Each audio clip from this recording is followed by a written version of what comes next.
Good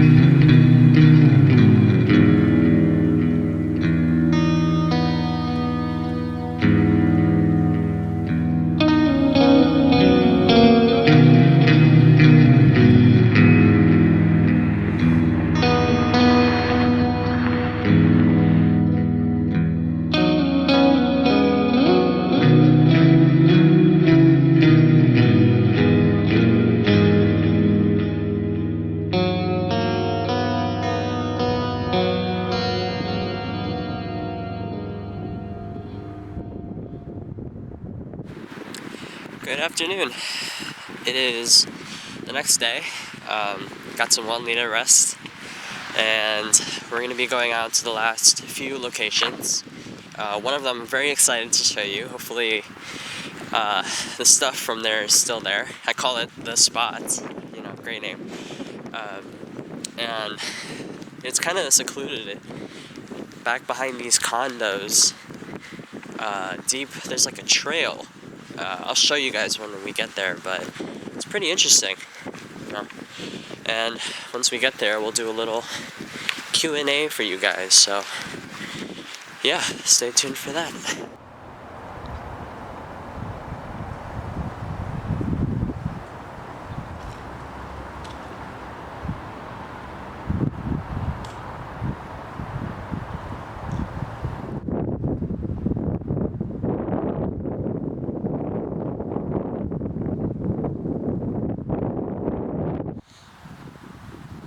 Alright, well, here we are. Here is the spot. Right down here, right by these condos, there's this little spot right here that trails down. And I found this place on accident a little while ago because I wanted to try and get through to this road because it's a nice shortcut. I'd say like 10 minutes just taking this one trail. And I found this really nice spot, so I'm gonna come down here and show you guys what's going on here, and we'll do our Q&A here, so get ready. Alright, so here's the little lawn chair that's over here at the spot usually. It's kind of broken, as you can see. It's not exactly the most stable thing ever. Yeah, it's not great. I wouldn't really sit on this, but it is stable. I don't know. I'm debating on doing the Q&A sitting on this, but it's not exactly the most safe. I'll think it over a little bit. In the meantime, this place is absolutely beautiful. When I first found this spot, it was during the fall when the leaves were all still here. And my God, this was just a perfect find. I mean, who would have thought that, like, within like 3 blocks from my house, there's this amazing wilderness just out here. And a nice trail that runs right through it. I mean, come on, that's awesome.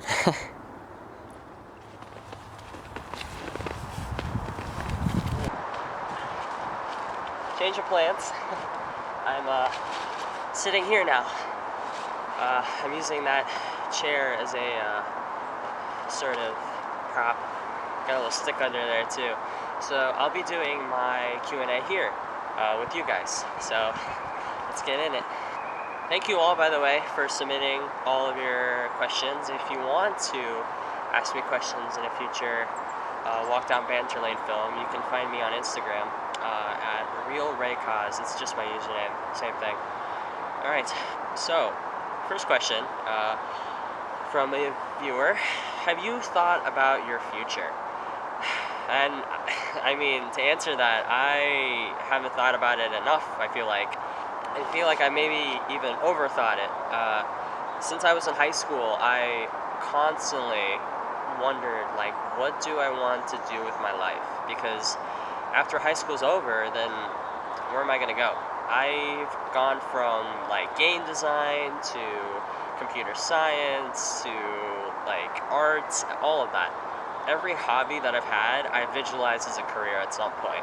But I realized that if I focus on my hobbies as a career, I'm gonna get so burnt out that I'm not gonna enjoy it anymore, you know? I feel as if that there's a line between doing something you love because you love it and doing something you love because you get paid for it. I think there's a good differentiating line there. And you might disagree, and that's totally okay.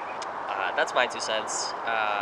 With my future, I'm currently pretty set on aerospace engineering. That is one of my biggest interests currently. And I know it's weird, like me being out here makes me seem like I'm some kind of like environmental scientist, but I personally love astronomy. I mean, I love the Earth as it is in space, right? And that is part of why I love exploring and nature, hiking, and all of that. It's because in the grand scheme of things, we are an oddity. We are something beautiful, and there's something to cherish in that. All right, next question. How did you get into photography and filmmaking? Well, I mean, since it's more of like a sort of impulse thing than anything else. Since I was a little kid, whenever I see something that strikes my eye, like a perfectly strong tree with its raw bark texture or the angle of a street light that's slightly knocked off a little bit, I always think, man, that would make a great picture. And I've been with that mindset since. I always love going out and taking B-roll and lighting shots and stuff that I just find interesting. And that's what a lot of these films are going to be like in the future. I don't exactly have a style yet with this sort of filmmaking idea, but I'm kind of just winging it a little bit, seeing what I like. I do take a lot of inspiration from creators who use a lot of GoPros and just standard DSLR equipment, and who make something really beautiful out of that from the elements of audio and sound. You'll see a lot of music placement in my videos, maybe even right now, that I just feel like it adds that sort of glue that sort of binds all this amateur footage together.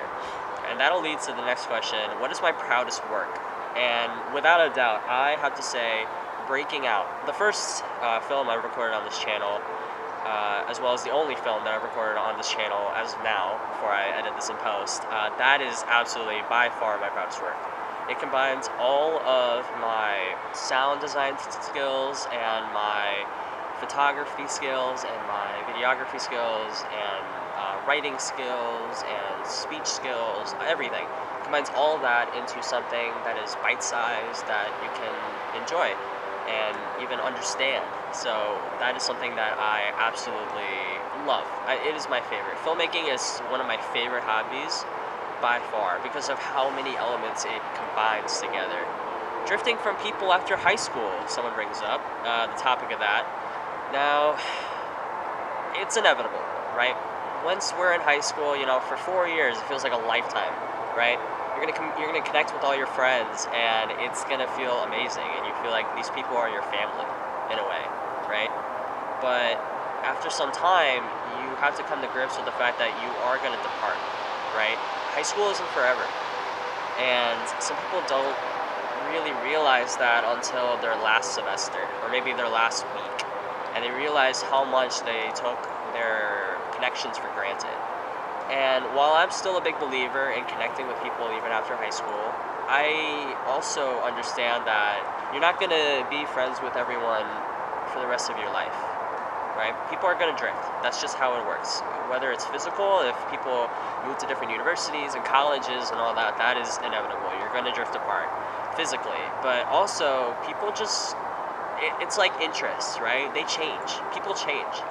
And that's just something that everybody does. Even you do that. Even I do that. And that's nobody's fault. Nobody's fault at all. That's just how we are, right? Humans are very social creatures. We'll find new people eventually. And if you feel like, oh man, I lost a really good friend that I have had for years, or, I recently just got broken up with, right? And if you feel like you're not going to find someone else, trust me, you are, okay? There are 8 billion people on this planet. If that doesn't put it into perspective, I don't know what will. There are 8 billion other people and some that will gladly talk to you. I guarantee it. So don't worry if you feel like, even if you're a viewer that's in middle school or elementary school or college, or if you're moving states or something, don't worry, okay? Because it's inevitable and it's going to happen, but you'll come out of it having new connections, and that's what matters, right? The connections of other people are what fuel you as a person. It fuels your personalities, right? So that's why it's so important to keep connected with people, even if you feel like, oh, I'm just not going to see him again after a few months, or even if you see someone on the street, right, and you feel like, oh, I'm just never going to see this person again. You might be right, but that doesn't excuse the opportunity that you could get just by connecting with someone different and new. Next question. Favorite type of pasta? Wow. Well, that's a great question. My favorite type of pasta probably has to be penne. Not only because it's just kind of easy to eat, especially sometimes when you have pasta after anything dental, or if you just feel like, ugh. Penne pasta is so easy to eat, and it's just, in my opinion, the most delicious, especially with mushroom sauce, like pesto. That's amazing. Also, just like ravioli, they have little pockets inside of them, and that is where the juice is, my friends. That is where the juice is. How to make friends 101, someone says. I don't want to say it's as simple as it is, or it's easier than it sounds, even though I feel like it is.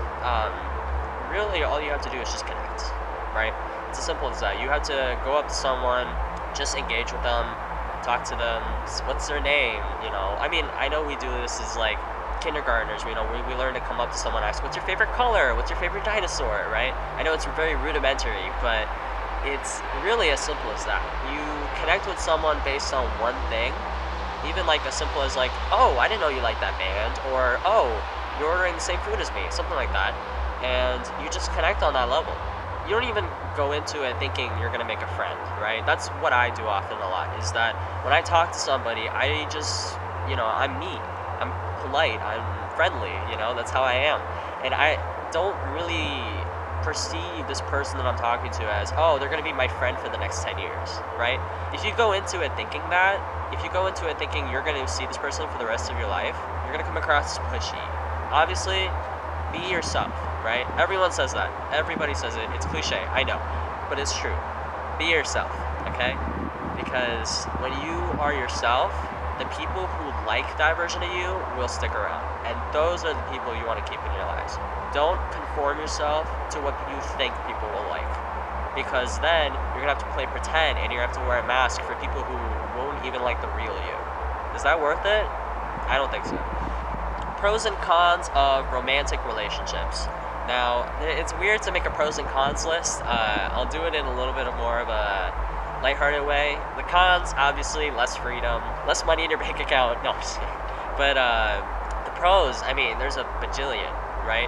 You have someone you can connect to. You have someone who you can confide in. You have someone who you can joke around with, who can make your day, who you can make their day and feel good about yourself. You have somebody who you can get to know. You have somebody who can travel with you, who can maybe even just have some silent company with. Romantic relationships are amazing. They can be amazing. They're not always, but when you have a good one, they absolutely can. And last question for now. We'll do another Q&A real soon. Uprising crime in Chicago, right? That topic. I'm not super into the news as of late, with the sort of crime and all that. I personally believe that the news nowadays just exists to make you feel upset and to make you feel like, wow, the world is so hurtful, it's so horrible.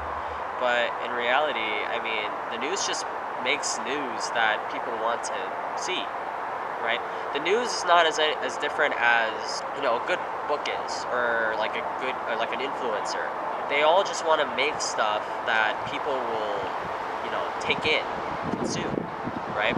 You are the consumer, and you are watching programs that you get a sense of emotion from, right? And most of the time, fear sells, guilt sells. When you look up at the news, you rarely, and I mean rarely, see anything good. And the only time you'll see good news is when you're watching a news channel that has good news, that prides itself on sharing good news. And while I think it's absolutely important to be informed, not everything you see online is reality, right? It's online. It's not the real world. You have to go talk to somebody, get the word out of the horse's mouth. And as for the uprising crime in Chicago, I know practically nothing about that. As far as I know, over here, the South Side, right, is where all the crime is. But that shouldn't deter you from going South Side, right? There are so many cultural and artistic places in South Side. Just be smart, right? As a person, don't go out super late on your own. It's a recipe for disaster, but don't deter yourself from that experience. Sometimes you have to step out of your comfort zone, and you'll find something really rich inside, something that you never even would have thought. Like, I never even knew this spot was here until I stepped out of my house and walked to a couple parking lots down, right? And I found this beauty of a spot. So don't let news or, you know, stuff you see on social media or anything like that deter you from finding out the truth for yourself, because that is the most beneficial thing you can do for yourself. That's the Q&A for right now. We will be doing a Q&A towards the end of this episode, so stay tuned for that. Again, thank you all for submitting your questions. I love connecting with you guys as a community. It means everything to me to be able to talk to the people who watch my stuff and genuinely enjoy what I do. I'm going to stop rambling now. We're going to continue on our walk, and yeah, hopefully we see some cool things together. So yeah, let's go. Gosh, it's cold.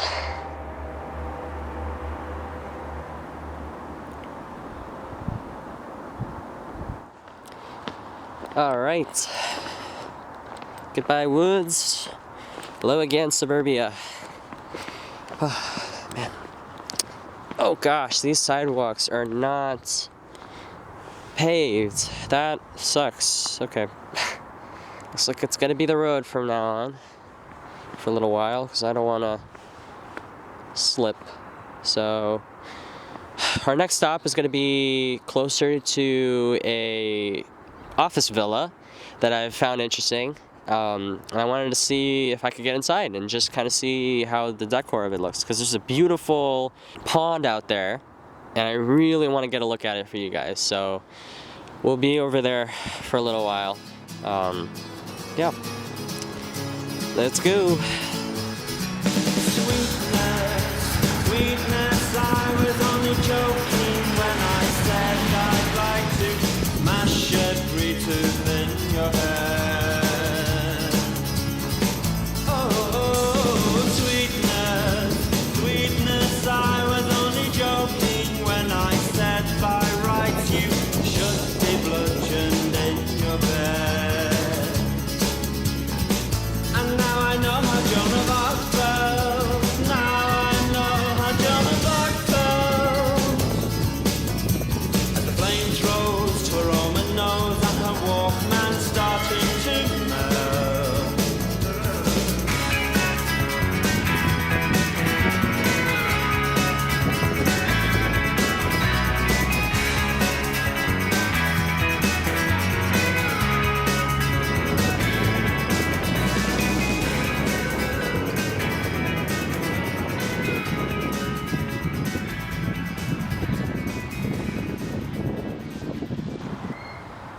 Well, this tree looks like it's got all its leaves still, for the most part. That's interesting.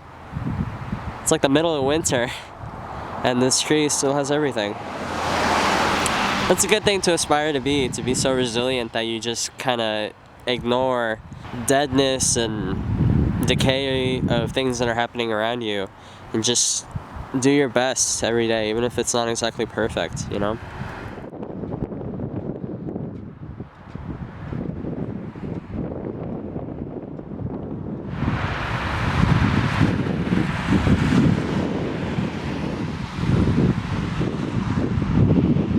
What's up, guys?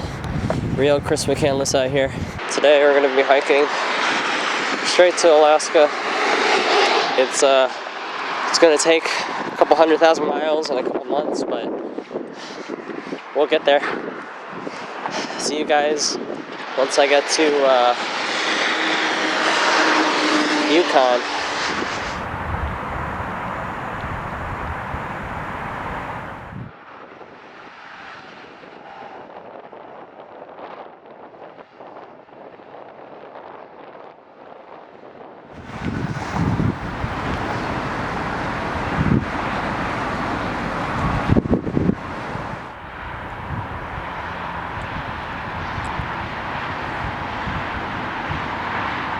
You thought that was a shot of the sky? No, actually, that's the sky, and that's the snow. That's how white it is. Did I get you? Well, it certainly got me for a little while.